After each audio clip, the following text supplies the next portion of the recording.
আজকে আমি অনেক খুশি। আজকে আমার ১,০০,০০০ ফলোয়ার্স পূর্ণ হয়েছে। আমার ১,০০,০০০ ফ্যামিলি আমার পাশে আছে। তো আজকে আমি অনেক খুশি, ঠিক আছে? কিন্তু আমার পাশের মানুষ কেউ নাই। তার কারণ আমি অনেক কষ্ট মেহনত করে আজকে আমি ভিডিও বানাই। কেউ আমাকে সাপোর্ট করে না আমার পাশের মানুষ। হাতে গোনা ১ থেকে ২ জন। তো আমাকে আমার আশপাশের মানুষ কেউ সাপোর্ট করে না, ঠিক আছে? আমি প্রচুর কষ্ট মেহনত করে ভিডিও বানাই। আমার ভিডিওটাকে অনেক মানুষ ভাবে জোকারগিরি করে, ঠিক আছে? তো অনেক দুঃখ কষ্ট নিয়ে আমি ভিডিও বানাই। হয়তো অনেক মানুষ আপনারা দেখেন আমার ভিডিও, কিন্তু ভিডিও করতে যেয়ে আমার খুব কষ্ট হয়। ভিডিওর ১ সেকেন্ড আগেও পর্যন্ত আমার কষ্ট হয়।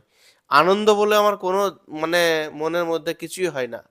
শুধু আপনারা ভালোবাসেন, আপনারা সাপোর্ট করেন, আপনাদেরকে আনন্দ দেওয়ার জন্য। আর আমি নিজে আনন্দ থাকার জন্য, নিজে ভালো থাকার জন্য, নিজে খুশিতে থাকার জন্য আপনাদের সাথে মিশে থাকতে চাই। এই কারণে আমি ভিডিও বানাই। তো আপনারা যে জায়গাতে আমাকে নিয়ে এসছেন সবকিছু আপনাদের ভালোবাসায়। তাছাড়া আমি এই জায়গাতে আসতে পারতাম না। একটা মানুষকে এত সাপোর্ট না করলে কোনো মানুষের ১,০০,০০০ ফ্যামিলি কমপ্লিট হয় না। ঠিক আছে? তো সবাই ভালো থাকবেন, সুস্থ থাকবেন, আমার জন্য দোয়া করবেন। আমি যেন আগামী দিনে ভালো কিছু দিতে পারি। আর এই ছোট ভাইয়ের যদি কোনো ভুল ত্রুটি হয়ে থাকে অবশ্যই ক্ষমা করে দিবেন। এছাড়া আমার কিছু বলার নেই। আজকে আমি প্রচুর খুশি। Thank you. ভালো থাকবেন।